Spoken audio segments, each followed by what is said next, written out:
I think wrong. I'm admitting it up front. And because of that, a lot of what I'm about to say in this video is going to piss off a lot of other woodworkers. I could see some trolls out there latching on to what I'm about to say and say that he's throwing shade. Or maybe he's a snob, a jerk, or a real a-hole. And you know what? They could be right. Intellectually, I know that.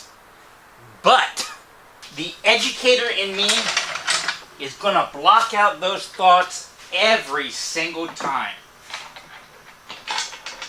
Because it comes down to, what kind of woodworker do you want to become?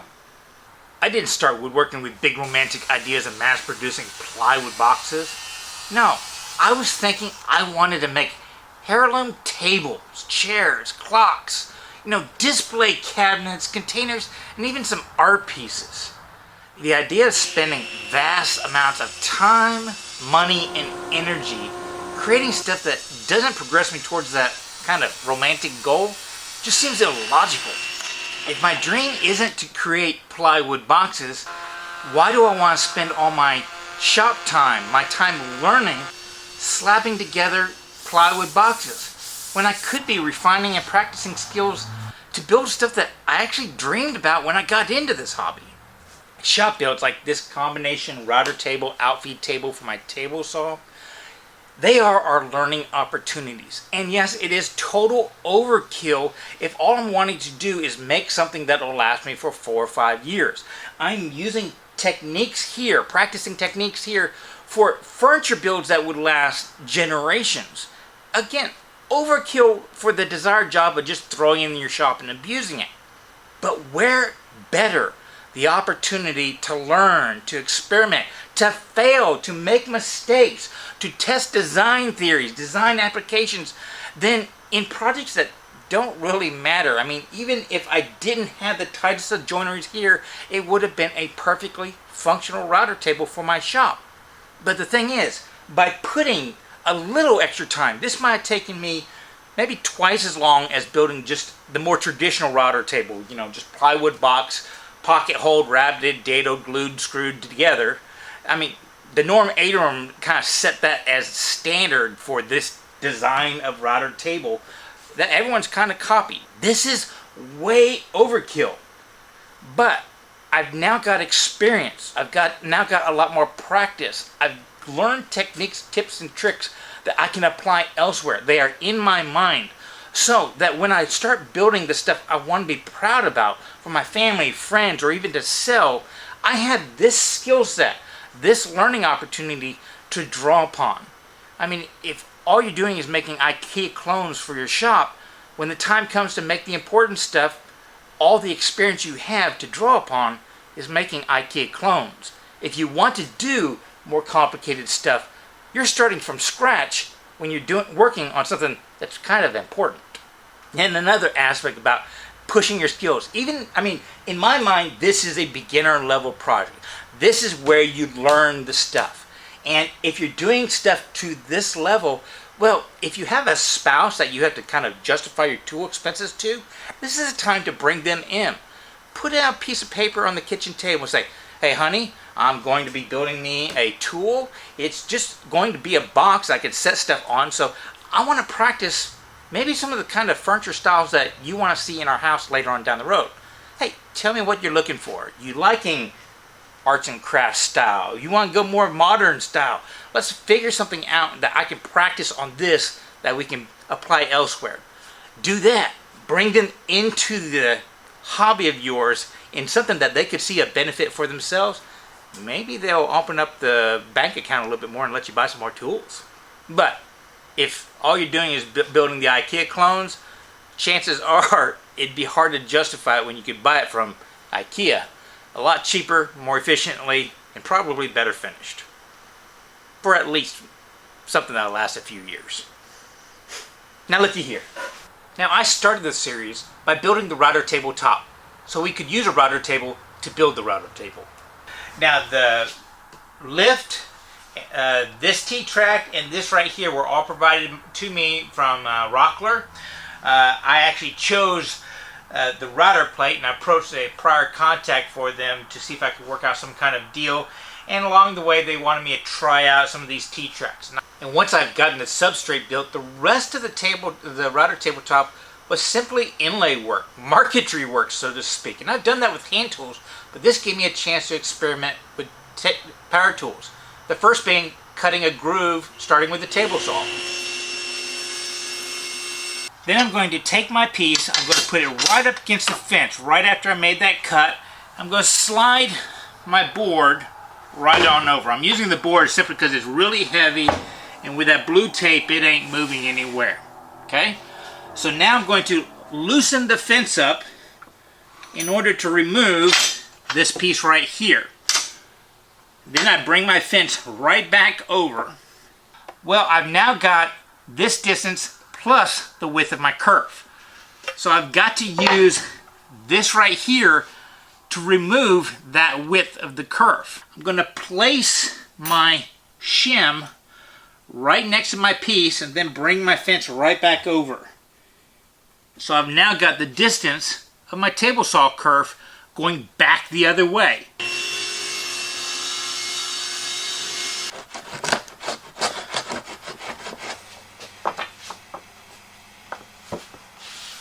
The next inlaying was right in the dead center, a lot like marquetry, and I was going to experiment with some pattern routing, which meant using pattern routing bits with bearings to follow along. The problem is my bits weren't always the right size, so I didn't get the right curve, so I had to incorporate other tools, such as a Forstner bit.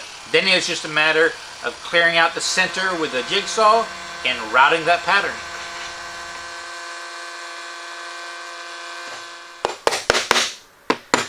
A little persuasion. Now that's a tight fit. I did screw up a little bit on the pattern with a little dig. Easy repair with some putty.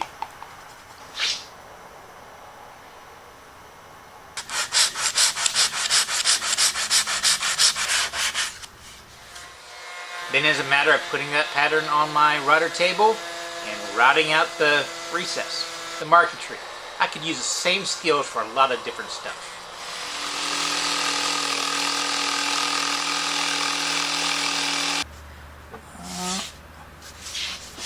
Maybe. Oh, there we go.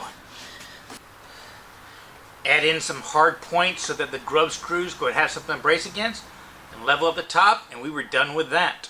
The next part involved stop dadodes for the router fence to glide on. My problem is the T-tracks I had were 7/8 inch, and the bit size I had was 3/4 of an inch. But I did happen to have a 1/8 inch brass shim, so to speak, so if I could somehow use both of those to create a captured fence for my router, I could use that 3/4 inch bit to create the 7/8 inch groove. So using that shim plus a business card to give me a little bit of slop, little scrap plywood pieces left over, and I've got my jig.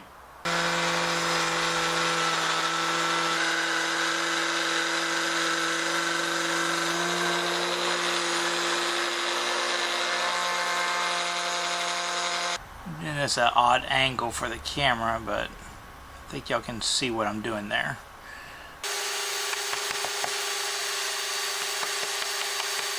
So there we go, a working router table, something we could use for the rest of this project if we choose to do so.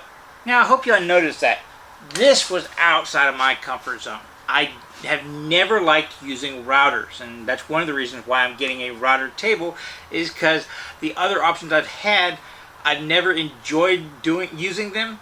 So if I'm not going to enjoy it, I might as well make it at least bearable. Noise levels, accuracy, all that kind of stuff. That was my motivation for making a router table. But little things. I've got chip out. I've got mistakes. Nothing about this is perfect. I could blame that it was a cheap $10 laminate. I can't blame my blades because they're all brand new. They were sharp. These were sharp tools. So it's probably just my use of the tools. I definitely know that on these router table, these slots right here, I went slower and I got better results, which tells me that with this laminate stuff, I was probably going too fast, and that's what resulted in a lot of this chip out, other than me just banging around and knocking a little bit off the edge. So, practice showed me insight so that if I ever use this for maybe making a kid's table or something like that, something that's only going to last a family for 4 or 5 years, kids will draw all over it.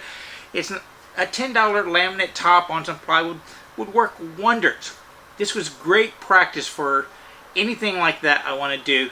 Plus, it kind of got me back into using power tools. Now, this is shop equipment, and I'm not an idiot. I'm not going to spend hundreds of dollars on woods and materials and stuff like that. In fact, if you were to buy traditional hardwoods, this product could probably rack up you $300-400 in just the wood, not including hardware. I spent, I want to say, about $65-70. That included one 4x8 sheet of big box store plywood that was all warped out, a piece of whiteboard that I got, I think is around $10, and a bunch of 2x10s and 2x12s. And those 2x10s and 2x12s was a major focus in this project, and I dedicated an entire segment of the videos I produced for it, and I even have that as a publicly available segment because I deemed it so important.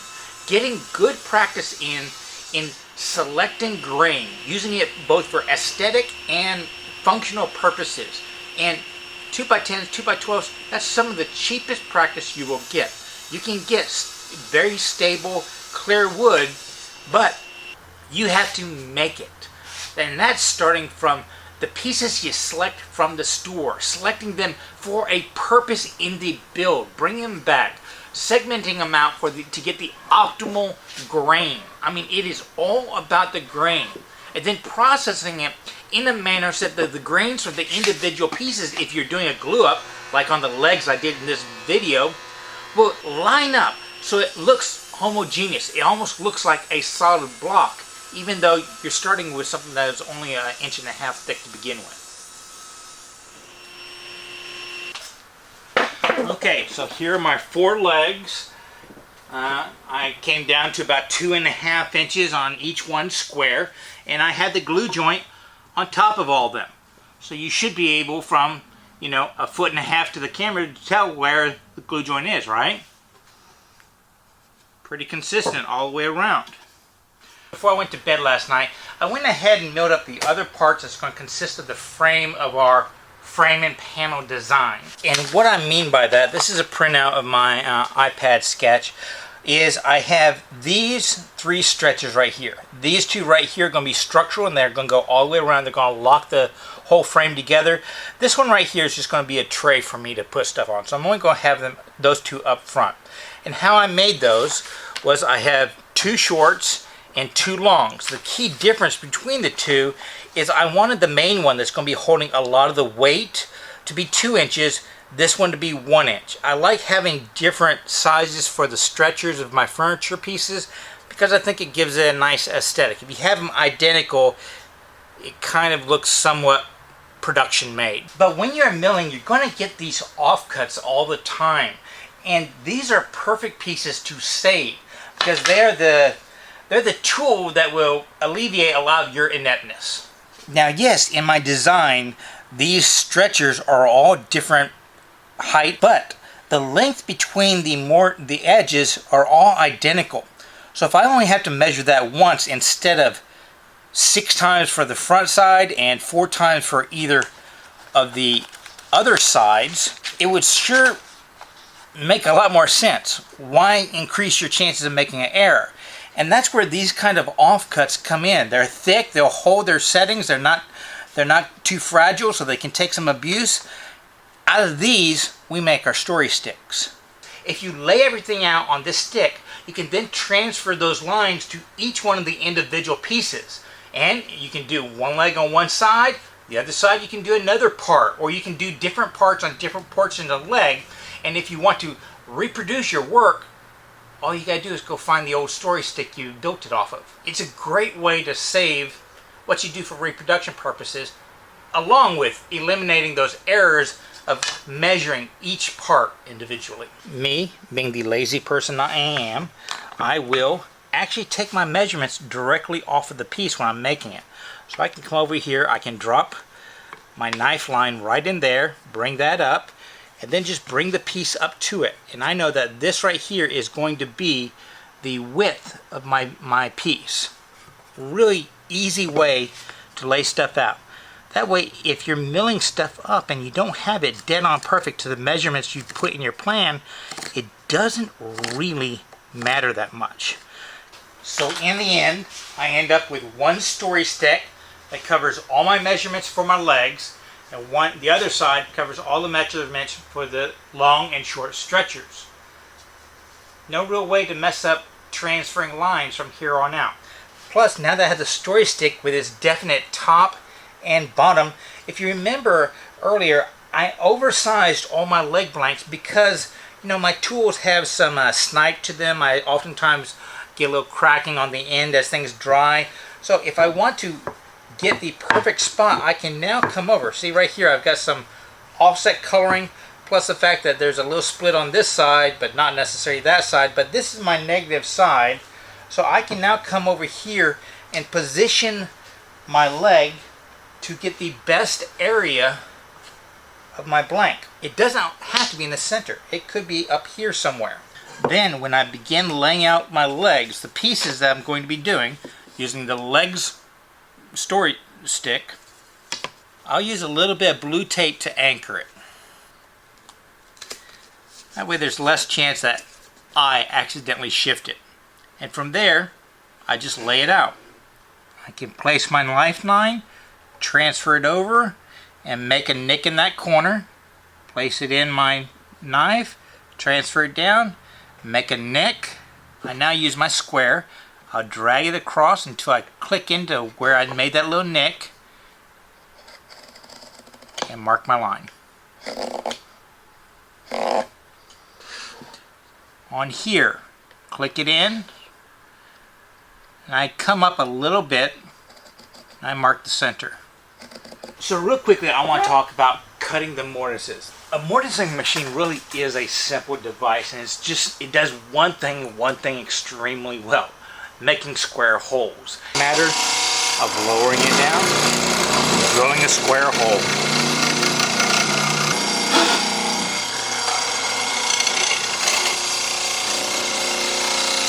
Move it over, line up the other side. I like to do both sides first and then clear out the middle if there is any middle left.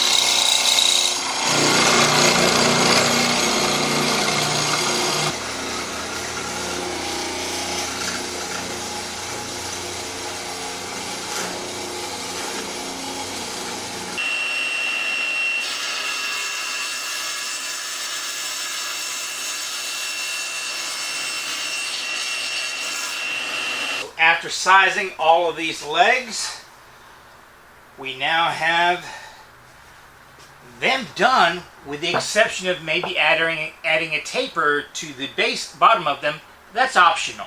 But the next step for me is I'm going to go ahead and get the shorts and the longs all consistent, all accurate for their total length, meaning the interior plus the tenons. So in my table saw, I have these little stops. So if I set my fence up for the first one and I want the second one to come over here, well, I can adjust this fence, this stop on this side, right to the end of my story stick, taking all my measurements off of the measurements I did one time. Once again, if I had an error creating my story stick, at least it's going to be consistent through the entire project, so I don't have to worry about it.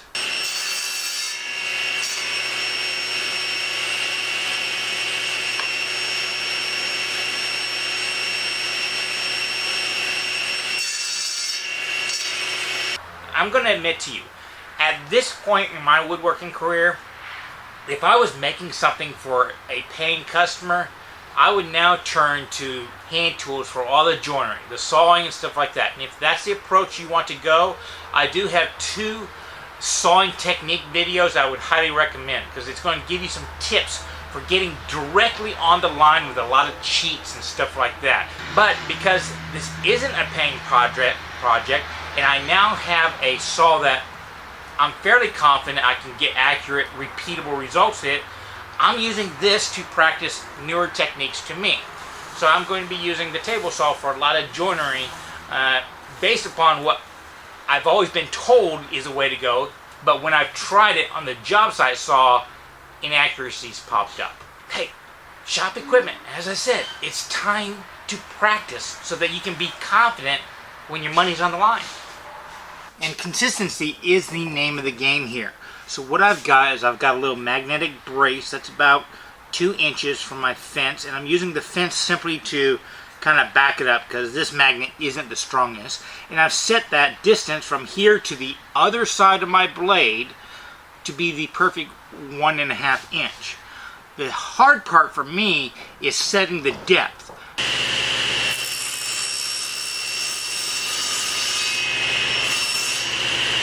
And when I get it right, I should be able to come over and place that little nub right in my joint.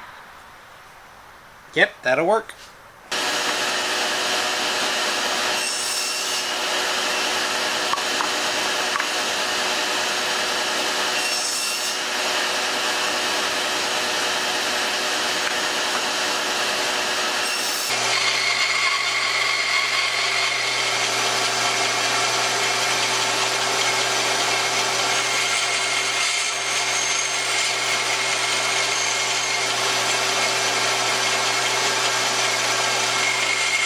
Settings are good.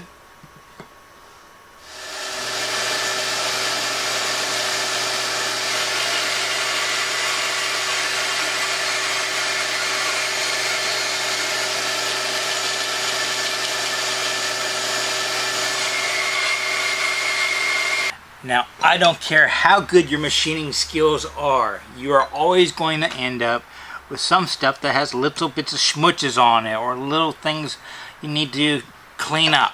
And that's the same in the mortises at the same time.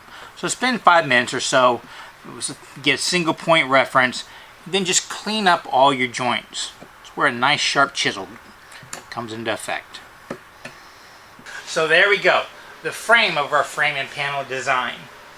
Fairly simple when you step back and look at it. And there was nothing about this that was overly complex. We were basically making square holes and then straight cuts. But what we've done right here is the basics of all table making, a lot of chair making. You wanted to make a blanket chest, all that kind of stuff. Here you go. I'm going to build this fence with some slats. If you want to, you could just use a sheet of plywood or whatever you want. I just think it'd look kind of nice and keep a consistent theme. So the first thing I need to do is cut a groove in here for the slats to sit into.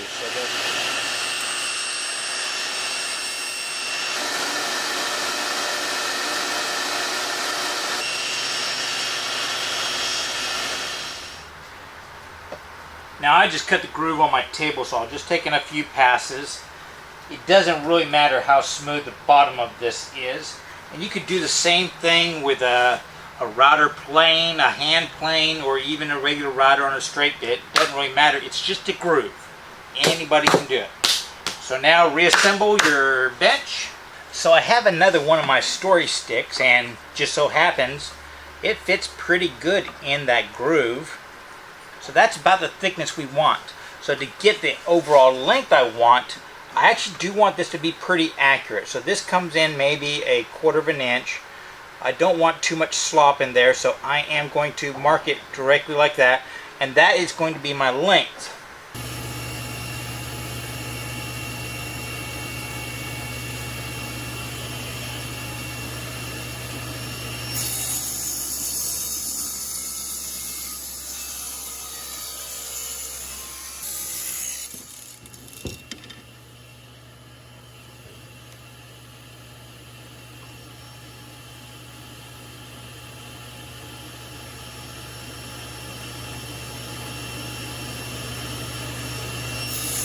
So now we're going to clamp up the frame.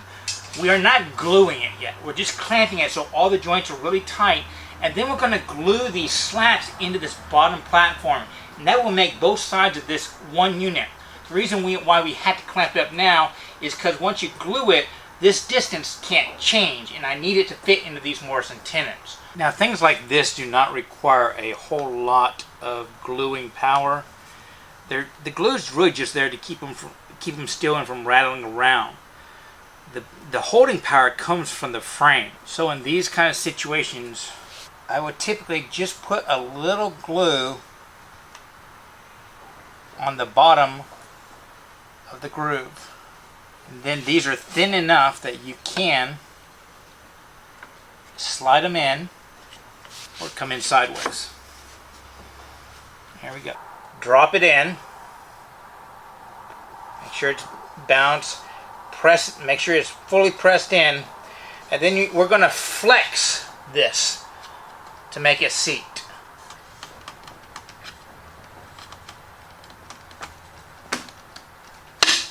There we go. After an hour or so, I like to flip it all over myself.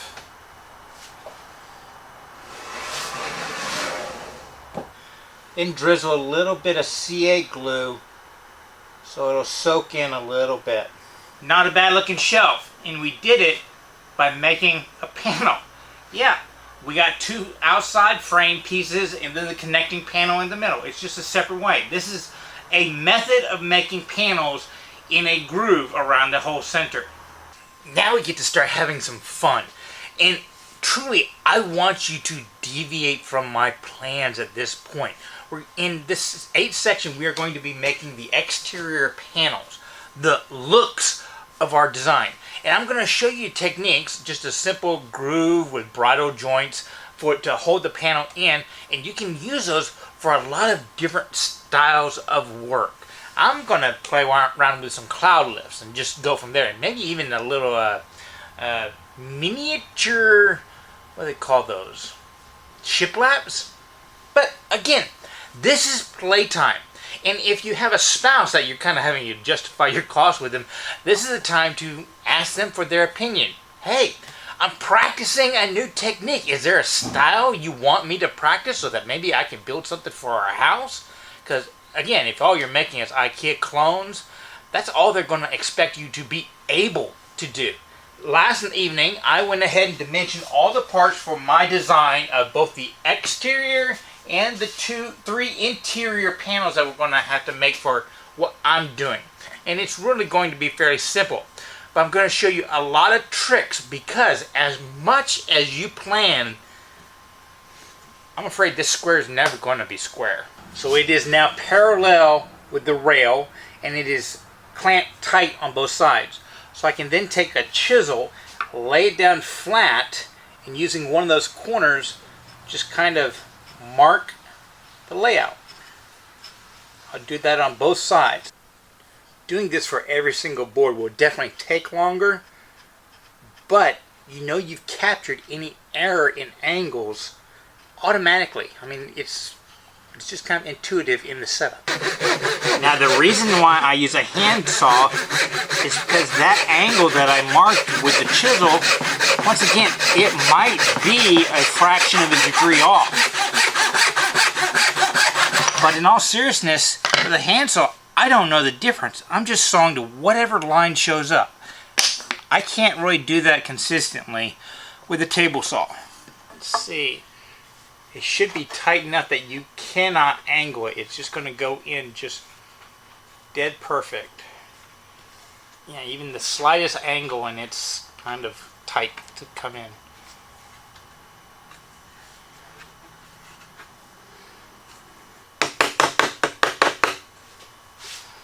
I'd say that's a pretty good fit. Now, there are a lot of different ways you can cut grooves in these kind of things. You could do it with a table saw. You could use, in the hand tool world, they have something called a grooving plane. Put a 1/4 inch blade in there, because I'm using 1/4 inches for my panels, and set up the distance over, have at it. And if you have a tool like, I use this grooving plane for all my drawer bottoms. It cuts a 1/4 inch groove, a 1/4 inch over, a 1/4 inch deep. This is perfectly set up for it. You could even do it both directions. Oh, I need to tighten up my blade. But this is something I normally have set up back there that has a one-purpose goal. And yeah, I will probably start making these again sometime in late 2020. But one tool I haven't used before to make slot grooves like this is my router table. I saw a video that somebody was using a slot cutting bit for making boxes. So I have a 1/4-inch slot cutter. I'm going to try that on my new router table.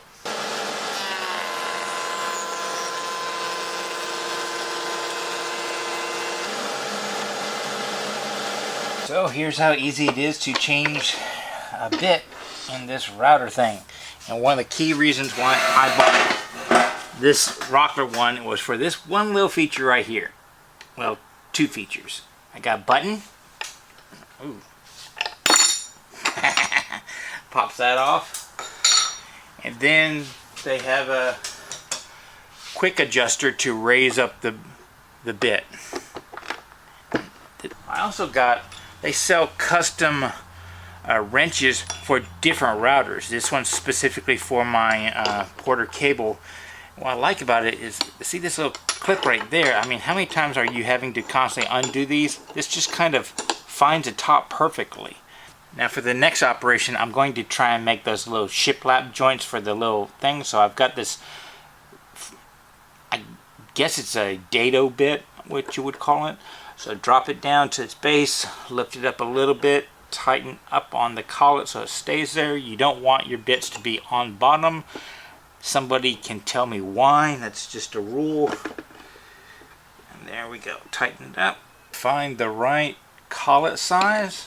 Oops. That one looks like it's going to be perfect once I get it lowered down. Just snap that puppy in. And then size it, the bit for where you want. As in everything, you always want to raise up to your height. You don't want to lower down because there's a little slop in there.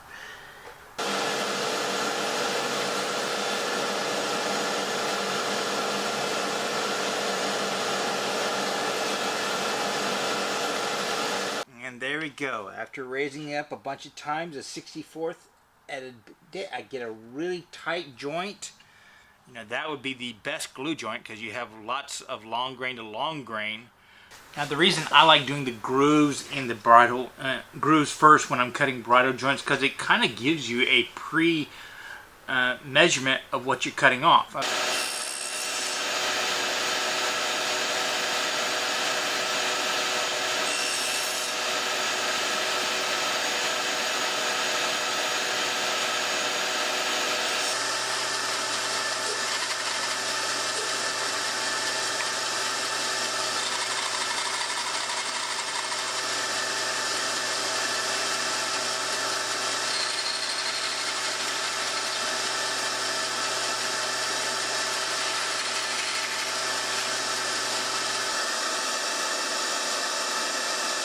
Now, as I said, panels are where we get to play. And I'm going to be putting some small cloud lifts on the tops and bottoms of all these panels. So now I just get to kind of guesstimate where I want them.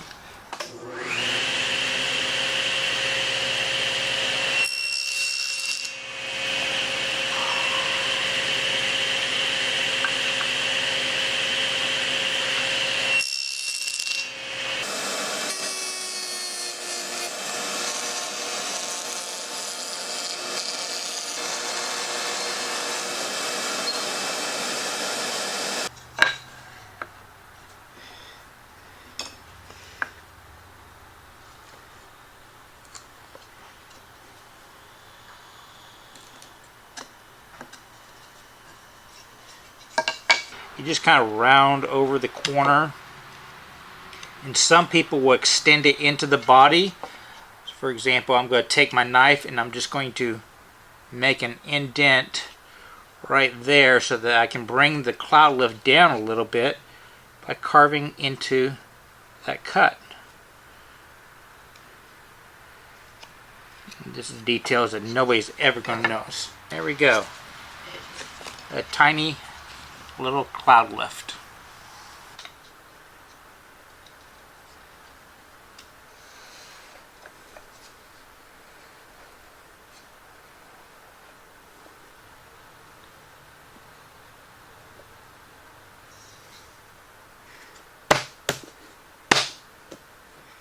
get it started a little bit, and then put the glue on the inside where it's going to be. Just a little bit. It doesn't need a lot of holding strength to stay in there. That's all we're doing right now, is getting it to stay in there. Then I'm trying to create an even reveal on the outside, and thus creating an even platform on the inside. So I'm using this 3/8 inch, which that should allow me to place this right in the dead center. So just tap it in.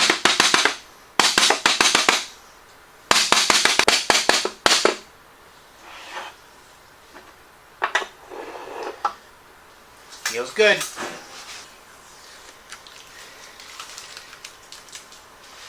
And admire our handiwork. A quick rinse and repeat, and I've done the back and the right hand side. Now when I fit these in here, I am going to want them to be flush with the top, because that'll be an extra anchor point for my router tabletop, and they are going to overhang so that it's recessed about the same amount here. So it's also going to overhang that gap I had in the very back. That's the entire reason why we had that. So I need to mark these flush here and here, and we're going to use those same relative techniques I used for establishing these side rails. I clamp a slightly longer stick on top. It'll give me a place to rest it, so I know that this top will be absolutely flush with that piece right there. So I have a rough idea, because of the pencil marks we did on the back, where I want the front to be. So I'll just kind of eyeball that spot, wedge it in there, and then using the flat part, just like we did the other time, nick the corner, just the corner. So I'm going to take it, I'm going to put it right against the back rail, all the way back, and then I'm going to look right here. If this is the reveal I'm happy with, that's what I was going for, like a good heavy mark in front, and also a good heavy mark in back. And have at it.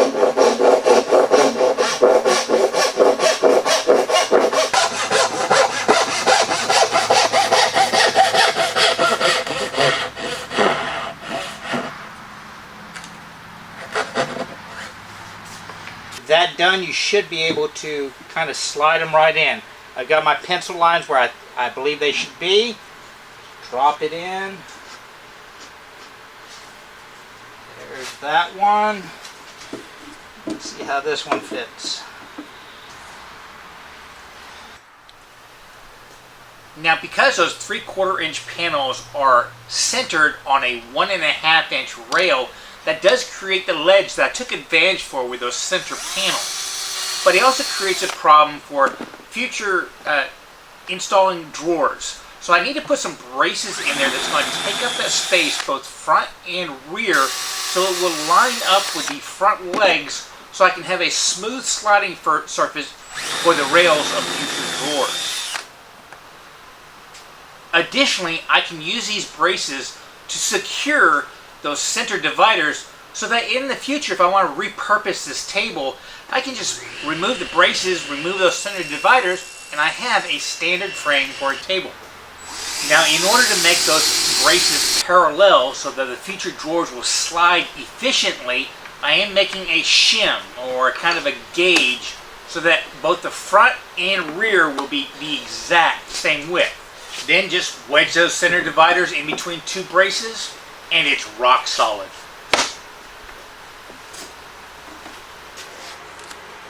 Next up for the interior is actually two drawers. An interior door that I'm just going to make out of a piece of MDF. Its whole purpose is to reduce the airspace, so that in the future, if I put a vacuum inside there, it will be able to move more air. Plus, it'll give me storage in front of that low divider. And that's just MDF. I put some magnets in the four corners. I put some braces on it, put some screws for the magnets to anchor to, and just slap it in there. Easy to remove, easy to add.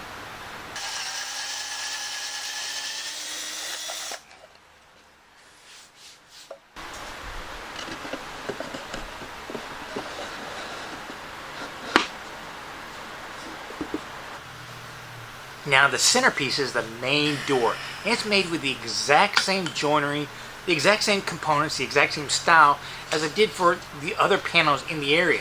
With the exception, I included a nice piece of fused glass that my sister made for me. Again, this is playtime. When I glue up something like this, I should make sure it's flush on top and flush on bottom. I will square it up with a square. Then I will just clamp it and let it sit overnight. Now, with relative sizing, I built this for a perfect fit.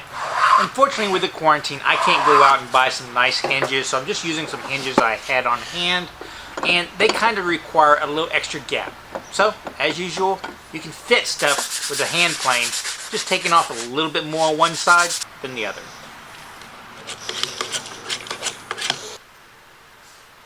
And again, with the quarantine, buying a fancy lock isn't an option. So a simple latch is all I can do. You know, find a nice decorative trim ring, brass screw, cut up a little sliver, round it over using your chisel.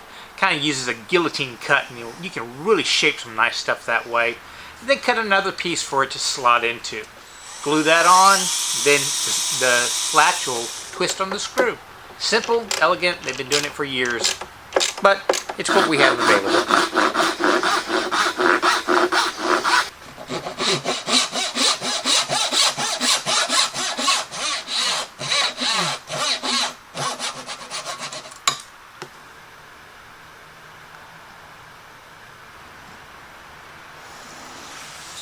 Now the outfeed aspect of this kind of convertible router table I view as disposable. It's going to be cut on, glue spilled on, all that kind of stuff. So to me, pocket holes, plywood, kind of a face frame glued on to the panel so that the face frame is perfectly sized to the router table, that works for me. It was quick and easy to do.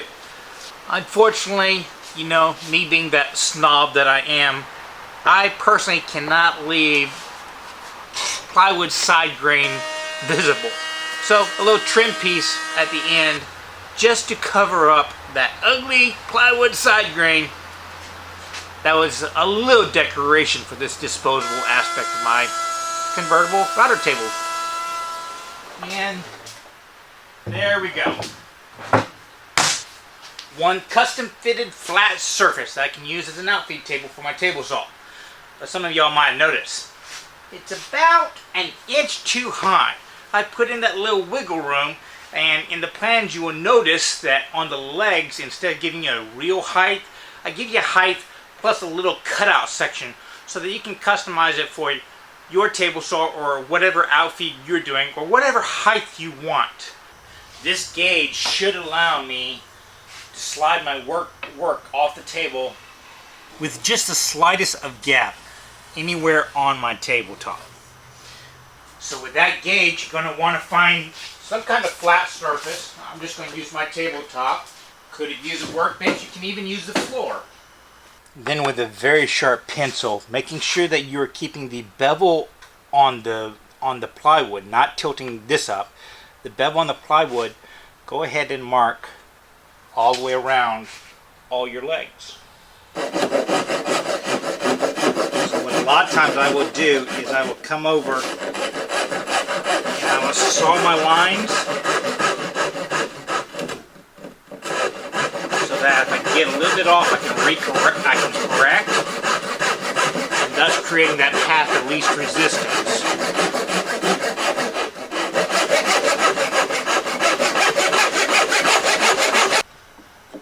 Now for some reason I got way off my line here, but if you need to chop it, just line up this long edge with that line right there and have at it. It's not that big a deal. Just check every few hits.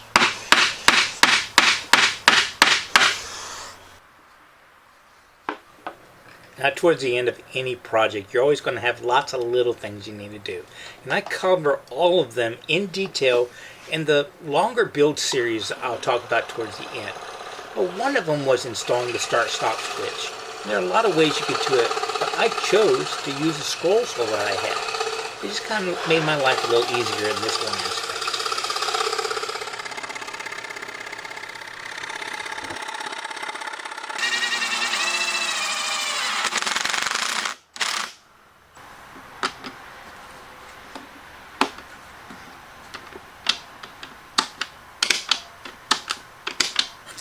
Because I couldn't get the equipment to make slots and little clips like I want to, I decided to use figure eights to attach the top.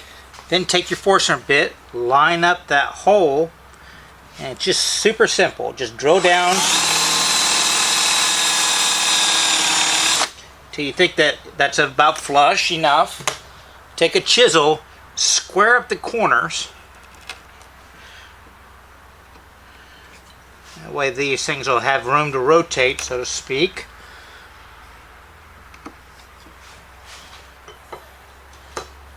Grab your bit, make sure that the bevel is going up, tap it down. There we go. Then secure it with a screw. And screw it down.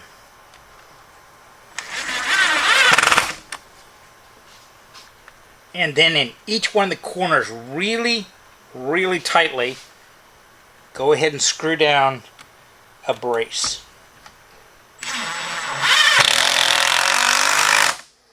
The last little accessory nicety I'm installing is an eye bolt and this carabiner, I guess you call them. I'm not quite sure. Just to hold the electrical cord. That way, the 95% of the time that I'm not using this as a router table, I can just loop it up, drop it right there, and it'll keep the cables out of the way. Now, I've got to repeat. In my mind, this is a beginner level project. It was talking about basic skills. I mean, you don't see any complex angles here. Everything was pretty much a 90-degree cut. We did a mortise and tenon joint where in this video I demonstrated using the mortising jig, but in the overall series I discussed lots of different ways you could do it with the smallest amount of tools.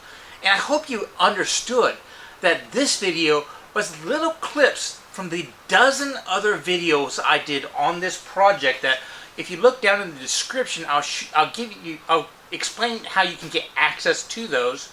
That really is education-dense material. So you can come in here, review the entire series if you want, build the project, or don't build this project. Build a blanket chest, because you're looking, that right there is a blanket chest. Build a coffee table or anything like that. But use the techniques and technologies and descriptions and tips that we did here to make what you want. You don't have to do the Greene and Greene style. There's a lot of different ways you can do panels. We broke it up so that you can customize it for your desires, or maybe a style your spouse likes, which we talked about earlier. This was great practice, even for me who's built a lot of stuff kind of like this, for using some of the more higher end tools I've recently acquired that I didn't quite trust yet.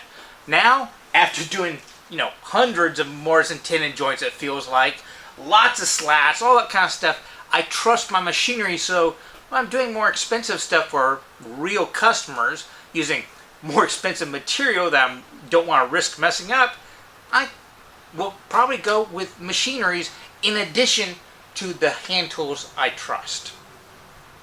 So I want you to get out in your shop, even if it's not this project or another project, but push your limits when you're working with your shop equipment. I mean, that is where you are learning. The worst thing in my mind would be for somebody to spend years building their dream shop, and when they're done, they don't have the skills to do the stuff that they built the shop in the first place to build. It just doesn't make much sense to me. But then again, I think wrong. But kind of the overall theme here, and something I really want you to remember, is that it is always worth the effort to learn, create, and share that with others, even if it's a more advanced product you're making for customers, families, and friends.